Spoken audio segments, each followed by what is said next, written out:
Hey everybody, it's Corey from Unified Masters.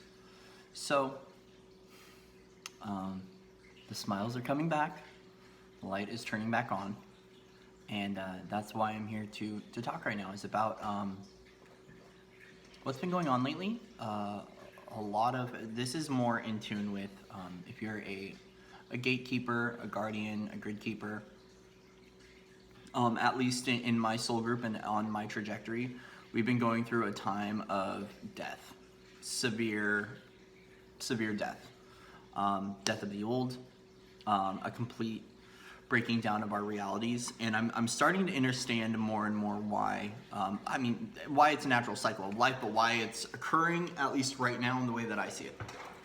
So, sun's shining. I'm gonna try to get out, just for the sake of lighting, even though I love being in the sun. So essentially, when 2020 hit, January, we started to see, or at least me, I'm gonna use I statements here. I started to see that there was just so much synthetic.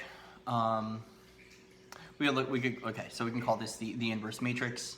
We can call this false light, whatever. Let's just, for the sake of where I'm at right now, and kind of the best way to discuss this, synthetic or inorganic, and how these things have been materializing in our world. So basically, when 2020 hit, it was just like a complete and utter awareness of what we've been subscribed to, what's been going on around us, and a lot of this is that the dark light. Okay. Now, granted, let's go into this now. Dark light. When I say that, we're doing this because we're removing separation, correct? Or at least me, I'm recognizing that this is removing separation. So both inherently serve their roles, equally serve their roles in the orchestration that is the game of the universe and towards universal expansion. And so, it's interesting because I also had learned a lot from kind of what's been going on recently, and topics that I chose to dive into just because there was this kind of addiction programming that was still running, and of course I've mentioned openly and publicly before that I am a recovering addict, and I'm not ashamed of that.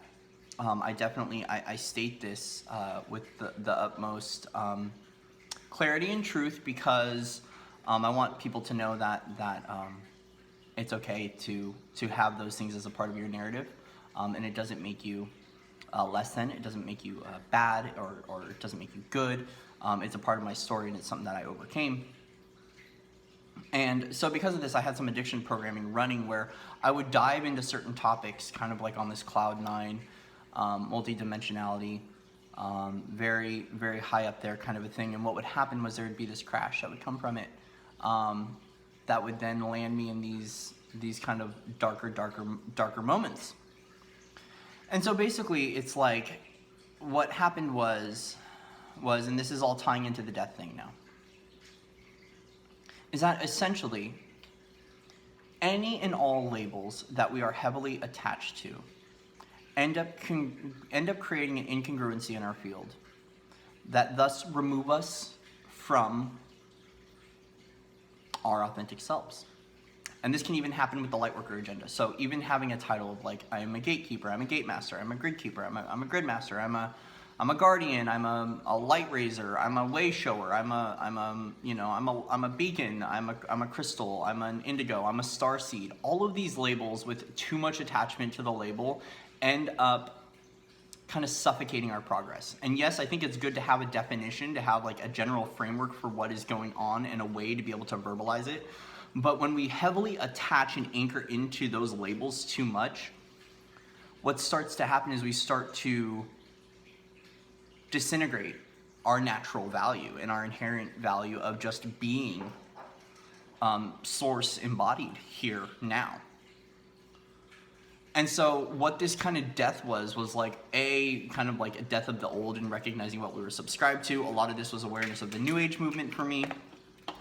And granted, I never considered myself New Age, but when you step into the Lightworker path, everything that is attractive to the Lightworker's eyes because of what's available out there is New Age. And by New Age, I mean like Reiki and yoga and you know, all these different holistic practices too. Even though the practice itself, okay, has some positive connotations to it, there's also a dark underlay behind all of this stuff. And this is why I chose to click unsubscribe from the New Age agenda, is because frankly there is a dark underlay, there's a dark undertone, and this is part of that dark light recognition, that there's been this false perception of what is, you know, true authentic light. And granted, we are made up of all parts, okay? And so this is where remove the duality and remove the separation. But also clicking subscribe to some of these programs can actually keep you trapped, and especially when we discuss the healing program, okay? So the healing program, it is a timeline that you can never get out of, essentially, until you recognize that you are healed and you are whole, and then you hop off of that and then you no longer need to heal. So why does this occur? The healing timeline occurs because essentially it's the quest for more. It is the quest of finding that God self, and of retracing our steps and correcting our wrongs, you know, editing our patterns. And granted, I think changing our patterns and changing the way we behave is key. But when we start to look at the healing thing, I've grown to recognize that the universe is always going to give me more of what I'm looking for. Okay. So if I say, you know, I'm looking for more healing, the universe is going to keep help me to continually find fractures in my field or fractures in my psyche, ... that are going to keep that healing game going.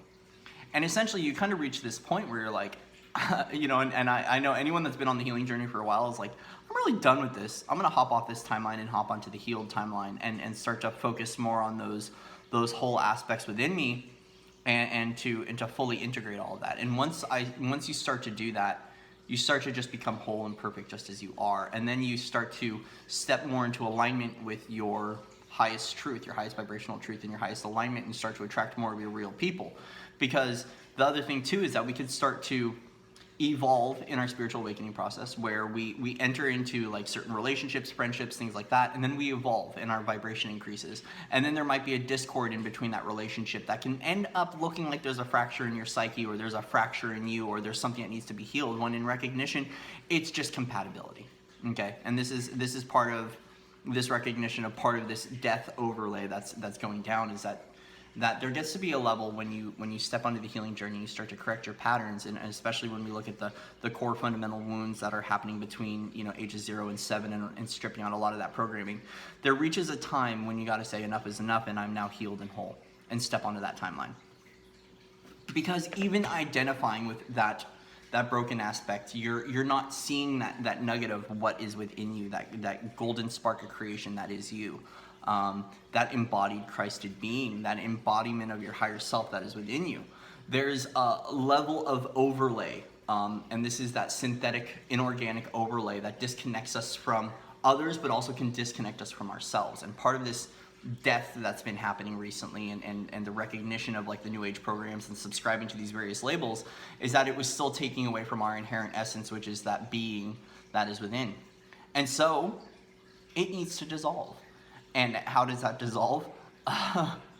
It can be uncomfortable. It can definitely be uncomfortable, because it's like striking awareness of what you've been involved in, what's been going on within you. But then you have the choice point to not keep those cycles moving, but by breaking out of them, by shifting your focus. And this is kind of what's been happening now recently, is like the awareness that, okay, so a lot of truth is coming to the light. There are a lot of things that are coming to the forefront. A lot of them have been available to us. A lot of this information has been available to us. The issue is that there's been very few that have been discussing it, and more people are now becoming of a vibrational match, or resonating with this truth. And so what it's doing is it starts to release this like, oh crap, you know, we're living in a ... you know, whatever narrative we want to discuss. Okay. This starts to now play into the what is real and what isn't real, the game, the trickery, which is, of course, the human, the mind, trying to make sense of what is real, what isn't real. Well, in one sense, this is all an illusion, and in another sense, this is entirely real. In one sense, we are everything and we are nothing. Welcome to consciousness is that this is all fake, but it's all real at the very same time. And so what we choose to do is magnify on the aspects that are real to us and resonate with us, and then we allow that to be the focal point of creation.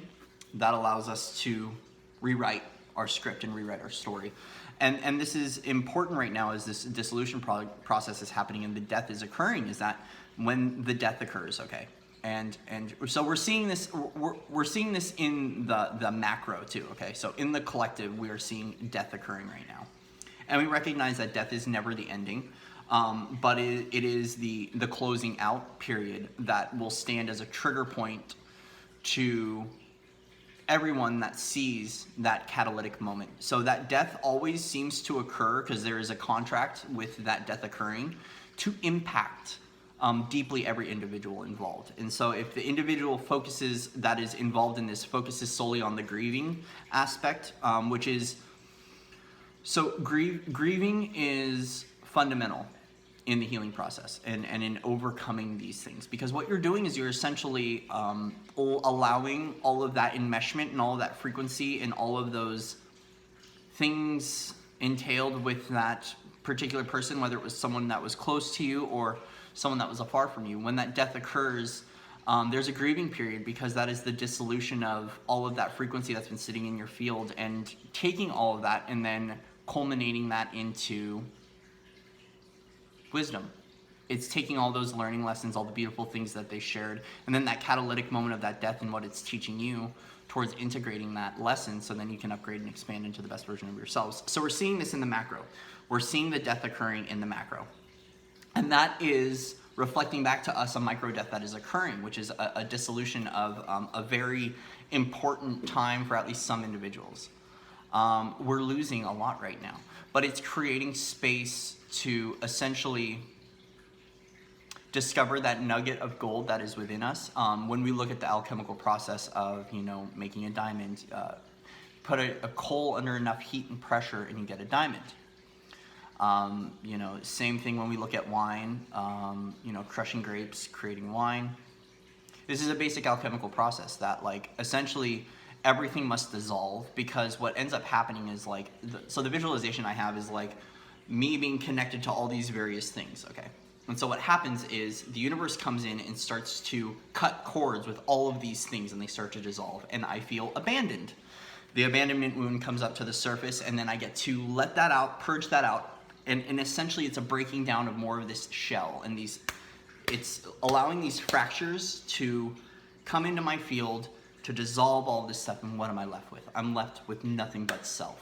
Nothing but self. And I may be feeling broken, I may be feeling beaten up, wounded, extremely emotional. But what happens through that release point is that I then land at this moment where I have no choice but to find that spark of creation that is within me, and to hold on to that. And then as soon as I magnify on that little golden light that is right here in my heart, it starts to now amplify. Because remember, I have a magic magnifying mind. So my mind, when focused on something, will magnify it into my existence. And then all of a sudden, it starts to arrive more. And that's what happens is when we are so magnified or focused on the labels and the relationship, and we're not detached, what can happen is that those then become the definition of who we are. And so the universe is like, no, I want you to discover more of your inherent worth as just being a soul in a body. So we're going to start to strip away everything you believe in. We're going to start to strip away everything you love. We're going to start to get rid of everything until you're left with nothing but yourself. And then your only focus can be on self. And then all of a sudden you start to pay that attention to that inner child and that inner creator being within you. And you allow that light to magnify to the point of then all of a sudden you're at a new phase, and you wake up one morning, you open your eyes and you go, oh crap, it's a brand new day. And I'm still here. And nothing ever left. What happened was there was emotional attachment to all of these things that needed to be removed to be able to allow more in of this Christ consciousness, to allow in more of these templates and these codes, and discovering more of our wealth and our worth, because everyone's at a different level of their mission. And so it seems that the people that I know through that are questioning their entire reality right now is because you're meant to. We've been click subscribed for so long to a single narrative, and that timeline associated with that narrative has to get knocked out of the, it has to go. It has to go because we want to ascend and we want to land in New Earth, and in New Earth that narrative cannot exist. And so we must disconnect from it. We must resolve and dissolve through the tears, through the pain, through the questioning, through the what is real.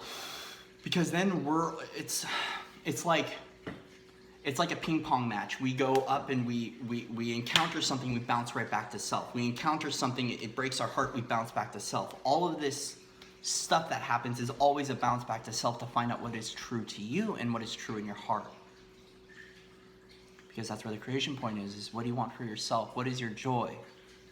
What do you really want to do with your life? You are given a brand new day, a fresh template, a fresh slate. What do you want to create for yourself? So many times we step into the lightworker journey and we think, well, you know, I need to be a yoga instructor. I need to be an energy healer. I need to be because once again, we see it blasted in the New Age agenda. I mean, I need to be a YouTube influencer, okay? And that's even, I click subscribe to that, okay? Granted, I'm here on YouTube talking about this. I click subscribe to that. I need to be a tarot reader. If I'm a light worker, I must be in the esoteric or I must be in the mystical arts. Like, no. You don't. The idea is to live in your joy and to live in that frequency of joy and then to radiate that outward. The option that you need to take is self-love, because when you fill your own cup up, you are so overfilled with love and light and joy that you've got no option but to share that with the world in whatever way, shape, or form you choose to share that and express that with someone else. The service role is like, we see so many people just like giving, but they've got nothing to give to themselves. And so pretty soon the universe is like, hey, I'm gonna have to step in here and aid your ascension by completely disconnecting you from everything until you find that wealth within, and then you radiate that outward, because there's some self-love that needs to occur here, okay? When it comes down to it, Gaia's ascension, okay? Gaia's ascension would happen a lot quicker if the entire collective took care of themselves solely and wrapped up all of their crap solely on their own. This ascension would be a lot quicker. But because we are trained to live in a reality where, you know, the external, we change the external and then the internal changes. That is not how the quantum field works, okay? The quantum field works is we change inward and the outward, the reflection adjusts accordingly, okay? So Gaia's ascension, the entire collective ascension, could go a lot quicker if we got the entire collective to go inward, but that's not the way it is. We're all still kind of going through our thing. So this death and this dissolution of everything external is causing us to go in. It's causing us to go in to find that within, whatever that may be for you. A lot of the times it's just a feeling. A lot of the times it's just an intuitive knowing. Sometimes you can intellectualize it. Sometimes we can start to put a framework and a mold on it.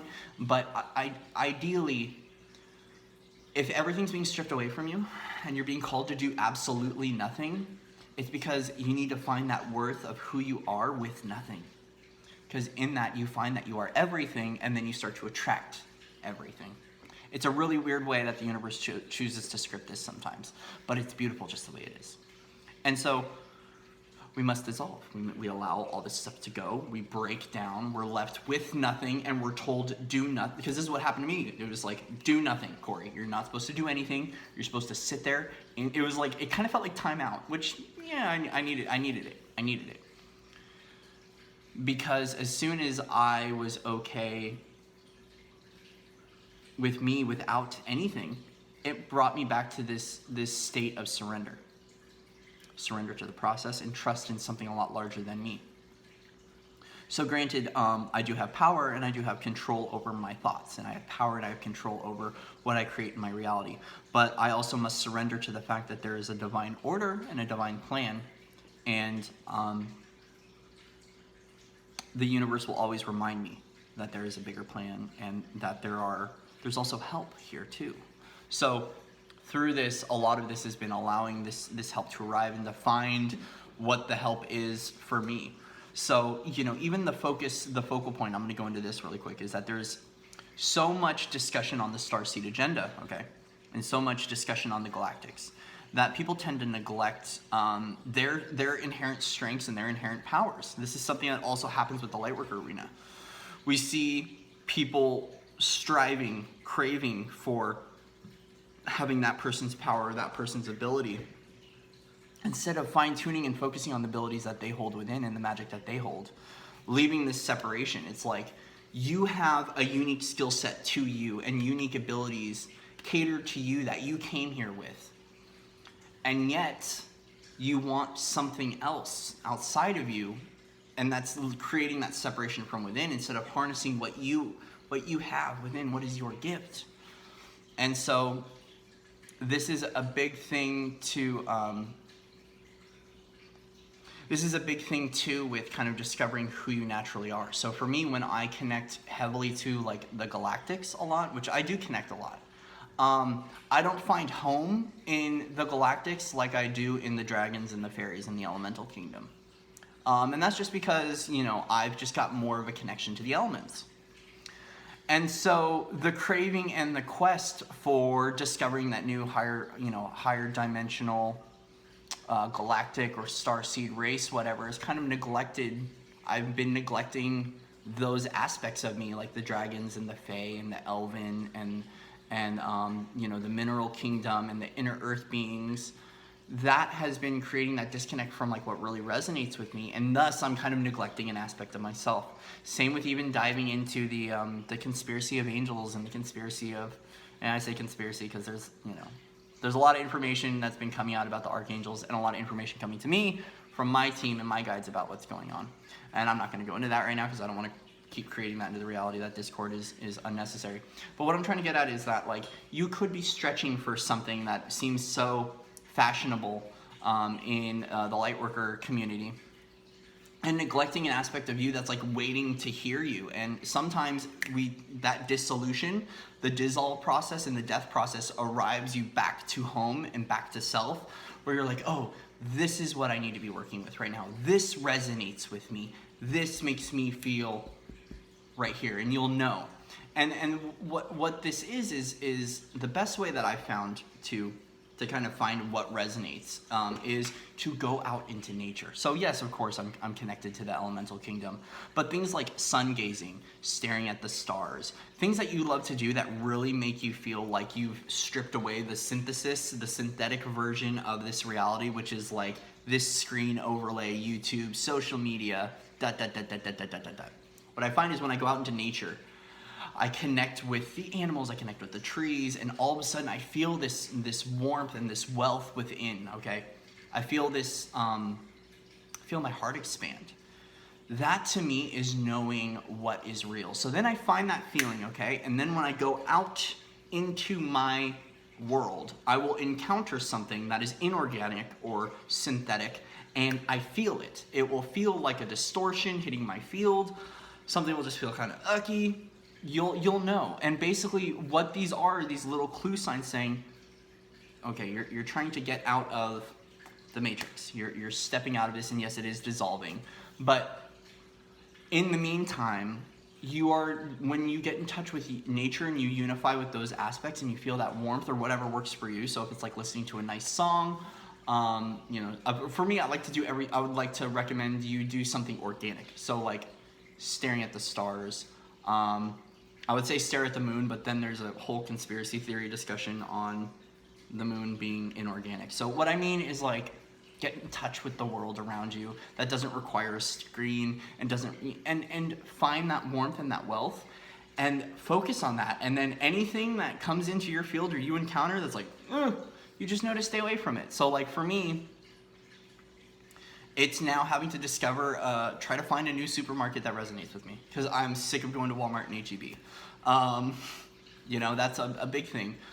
Being mindful that in my day-to-day, I can't just completely stay away from everything inorganic, because there's so much synthesis, there's so much synthetic crap around me. I have to encounter it, but I recognize like, okay, I'm here right now and I'm gonna separate from this eventually, and things are gonna feel better. And then if not, what can I do towards manifesting my dream world so then I can land in an environment that's a lot more organic to me, that feels a lot more natural, where I can really access all four elements in its pure form, those kinds of people, and things like that. And this is where we start to now look at, consumption of media and making sure that we're you know, it's no judgment, okay? Consumption of media and food, it's no judgment. There are things that I watch that are probably not the healthiest for me, and the things I eat that I know are not the healthiest for me. I mean, I still vape, okay? I still vape, I still drink coffee, and I don't judge myself for that. But recognizing that, like, okay, even drinking, if we look at micro macro and how this is reflecting something back to me and how I view it, if I'm even drinking impure water, let's look at where I'm being impure in my emotional realm. Because if I ingest pure water, okay, pure like natural spring water, how is that going to affect me emotionally? Because if we look at water, water is the emotional realm. Water is also the psyche, the intellect, the way that I look at it. And this is how we can kind of look at alchemy in our day-to-day and how it serves in recognizing that the 4 elements come into play every single day, and even running into inorganic elements or elements that have been dampened or the purity has been stripped from it, how when we keep subscribing to that, it could lead to impurities within our field and impurities within our thought process.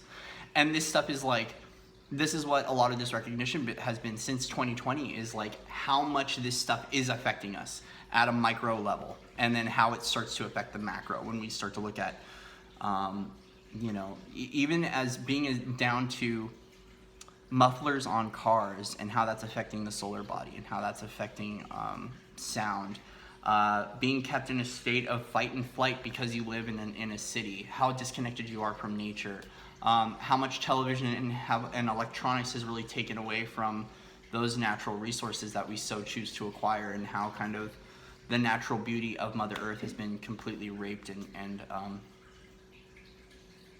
turned into this this metropolis that is the world, and how that's changing now. And so this is what I'm saying, is like, this has been kind of the big realization for me, and then what it's given me the opportunity to is to really discover more what I want, what I love about myself, what are my inherent gifts, my inherent abilities. And it's more of that training of knowing what to look for as we are letting this stuff leave and we are landing in 5D New Earth. This is all part of the training, the recognition of how to spot this stuff, how to spot, you know, something that is organic or good for you, how to support, how to find something that's inorganic. It's sharpening the tool of discernment, because we walk through those times where we're subscribed to something or we're believing in something, and then find out it was completely false or it was wrong or whatever it may be for you. We walk through that because we wanted to learn, correct? We walk through that because we wanted to grow as a spirit, and then we also wanted to get out of that, to provide that potentiality in the grid for another human to go through. Because best believe you're not the only one going through this. Even when you feel like you're completely alone, there's someone, you know, just a few steps or, you know, 1,000 steps ahead of you that has gone through this exact thing. And there's someone a step behind you, 10 steps behind you, 1,000 steps behind you that's about to go through it. And every time that you get out of that situation, you wrap up that lesson, you are now dropping that potentiality into the grid. You are allowing that imprint to move to its highest form, to where eventually no one has to experience that anymore. It's beautiful. This is kind of the ascension process, as we start to move our way through these imprints and these frequencies and these experiences, because we need to elevate it. We need to take it, we need to transmute the crap out of it, and we need to elevate the entire situation to a higher form to provide that potentiality to others. Because once again, when you save yourself, you save others. This is all of that internal collective thing, is you get yourself out of your messed up situation and stop helping other people, and you're gonna be helping so many more people than you are just one-on-one working with people. This is where, on this ascension process, we need to go back within and make sure we're correcting our stuff, and we're working on ourselves, because it's going to speed up the process. And that's part of this dissolution, is that you know, when the airplane's going down, okay, you put your oxygen mask over yourself first, and then you put it over others. That was one thing that was taught to me early on, and it's so true. Now, granted, we could start to go into the argument of if I have my kids with me, I'm gonna cover up my kids first, and I'm not here to argue. I'm here to just kind of bring up this idea, and that is self first. Focus on self and help yourself first, and then go help others. And if there's a moment where you're overextending to others and you're feeling it, that you need to take care of yourself, that is your spirit, that is your light body, that is you saying, okay, time to retreat, take care of myself a little bit, and then keep moving forward. And then find that balance point. A lot of this is just seeking that balance. It's seeking the balance, especially as things are leaving and dissolving for us. And making sure we don't keep clicking subscribe, because frankly, you might be questioning your entire world right now. Okay, I've been doing it for quite a little while before this, but like it really kind of really hit me in 2020. And so, yeah, keep questioning it, but then also take that time to process it, see it for what it is, put it in the back burner, and then focus on what you want to see more of, because you're going to start to attract that more. You're a powerful, energetic being. You're creating your reality every single moment. Create what you want where that is not in there. You keep focusing on it and it's going to stay there. And we need it to go for not only ourselves, but for the collective, for the hologram. We need to let all this stuff dissolve so we don't have to keep playing out in those stories anymore and keep playing in those waters. So let's get out of those waters. Let's focus on the beautiful mountain spring water. Let's go focus on the beautiful oceans. And let's go dive into those waters and let's keep playing out those realities so we can create more of that here and then provide that opportunity for others. So anyways, this was kind of a little bit all over the place, but I wanted to do an update, just kind of discussing what's been going on with this, with death dissolution, and what I've been kind of seeing from it, and how it needs to happen, because we need to find that granule of faith and hope that is within, that is the magic that is us, the alchemy that is us, and we need to focus and maximize it. We need to magnify that aspect of us and let it grow and let that radiate out, so then we're unaffected. We become unaffected from all this stuff. And so this is a big thing, is also too, and then I'm gonna cut this off because this can go really long. I have a lot to talk about. But is that right now too, there's a lot of doubt streaming through the collective, especially the crystalline collective. Like, we have so many people that are coming online for 2020, so many people waking up that want to speak their truth and so right now there's like a lot of doubt. And so if you need to separate from the collective energy, do so. Focus on your energy field. This was recommended to me, and this is something I've been doing, is I'm like, I'm not diving into the collective crap. I'm not diving into anything weird. I'm not diving into, and it's, frankly, it's not weird. The stuff that I chose to dive into in topics I decided to discuss. I don't regret diving into those topics because they taught me some important things. But I do look back at some of that and I go, why did I do that? Why did I channel that? Why did I even, well, it's my journey. But frankly, all this doubt that's streaming through the collective right now needs to be transmuted, because there are a lot more people that want to step up into their supporter roles full time, and they're scared. They're scared, and so you might be feeling that. If you're feeling a lot of doubt right now or uncertainty, that's definitely streaming through the collective, and that distortion is rising, especially since we also have a lot of trigger points going on that the powers that be are bringing all this stuff up, because they know what's going on. They know what we're doing. They know about all the light that's flooding into the planet and how the system is breaking down. And so they're going to keep strewing this stuff up, because they want to keep that fear alive. They want to keep the fear alive. They want to keep the doubt alive, because when you have doubt, okay, when you have doubt, you create a hole in your field and you allow something to come in and to start to play around and shimmy around with you. You become a tea bag, okay? You become a giant tea bag filled with holes. Every doubt you have brings in a hole into your field, and something can come in and start to take your light away. They want you to doubt. They want you in fear. They want to keep puncturing your holes. And so right now you might have to disconnect from social media. You might have to disconnect from the news. And if you're being called to do that, do it. It's definitely helped. It's been happening quite frequently for me, where I'm mindlessly scrolling through the phone and I'm neglecting myself, and so I have to put the phone down, and I try to spend at least an hour or two a day just being with myself, nothing on. If I need to stay busy with something, I'll pick up my guitar and I'll reflect, and I use that as a meditative practice.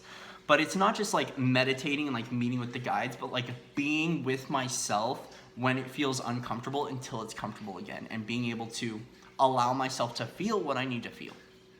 And because of that, I came up with something that's called It's Okay.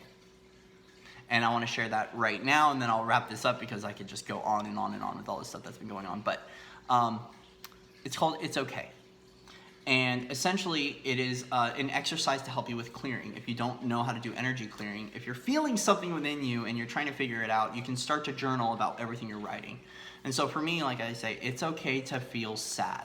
And boom, right when I say that, it will trigger this release, okay? And then when I'm done with the release, I come back to center and I go, it's okay to feel sad. And I keep saying that trigger word until I release everything from me with that, and then I move on to the next word until I can feel that I've shed a lot of weight. And so this is called It's Okay. At first I was saying it's okay to be sad, it's okay to be lonely, it's okay to be scared. To use these words that I've been kind of neglecting for myself and playing that admission role. When I admit to myself that I'm feeling I'm feeling this way, and I say it's okay to feel that way, I allow that emotion to come out and not stuff. And so when I was saying it's okay to be, I recognize that sometimes we can identify to a feeling and let that, so like if I say it's okay to be sad, like no, sad is a feeling, sad comes and goes. But if I say it's okay to be sad, I'm hooking in and I'm saying that that's what I am sad and I can create that. It's okay to be depressed. No, it's not, because depression, it comes and goes. It's not meant to stay, but it has been programmed to stay by saying that be with it. So when you're saying it's okay to feel ... And what it's doing is you're now giving yourself the permission to feel that negative emotion and to let it out and to resolve it. And you keep saying that trigger word to yourself until it's fully cleared. And then give yourself some time to rest and to integrate, to breathe, to dance, and then get back into it. I've been doing this every single day where I've got a list of words. It's okay to feel sad. It's okay to feel angry. It's okay to feel lonely. It's okay to feel scared. It's okay to feel uncertainty. It's okay to feel hurt. It's okay to feel lonely. It's okay to feel abandoned. And I allow those, and I say it until literally no tears are coming left, or it doesn't invoke an emotional reaction for me. And then I know I've cleared that chunk of it, and it really does help. So something I wanted to share about it's okay. So with that, this video has gone on quite a while. I've got a 37-minute long video here. But I want to say that if you're feeling this death and this kind of going on within you, there's a resurrection. It's definitely Phoenix energies. It's kind of the rebirth and the renewal. And it comes and it comes in waves. Like, I know today I feel great, but watch, I'm going to put this out and tomorrow could be better, or it could be having to process and clear a little bit more. There's a lot going on in the collective right now. And so this is why updates are changing too, is because frankly at that time frame and that time being, there's so many layers and dimensions of things that are going on that, like, all I want to say anymore is it's complicated, because we're dissolving programs, we're resolving karma, our soul groups are up to shift out some energies and to transmute some collective crap. We've got energy waves hitting the earth, we've got ascension, we've got collective crap, we've got politics. There's so many layers to what's going on that we're not going to fully 100% know. And so at the end of the day, it's just following your heart and recognizing that change is occurring, weird stuff is happening. One moment you might be super happy, the next moment you might be weeping, the next moment you might be like super angry, the next moment you might be super horny. Okay, it changes every single day. It changes, and this is the cycles. This is what we chose to sign up and go through, and just keep reminding yourself, I'm safe, I'm supported, and everything's working out for my highest good. And you'll start to see it, even when it feels like it's not working out for your highest good. You will start to see it. So that's all I got, guys. Much love and respect to everyone out there in the Webiverse. I love you all unconditionally. Thank you for hanging in there with me through all the strange things that have been occurring with me and all the changes. It feels like I'm coming back online stronger and better than before. This integration and this up-leveling and initiation process took a lot longer than I thought. Usually it's about 3 to 5 days, and this one has been taking almost a couple of weeks to go through and to process, especially with the energetic shifts that have been going on. So I'm definitely back online, and I'm feeling happy and healthy. I appreciate everyone's wonderful words, and even those that had unkind words or clicked unsubscribe, thank you, because you're just as important to this as to those that are supporting me. The people that are casting nasty energies my way and are sending doubts my way, or are cussing me out in the air, thank you, because we need you just as much as I need my subscribers. So much love and respect to everyone out there. I love you all, and I will see you on the other side. Namaste.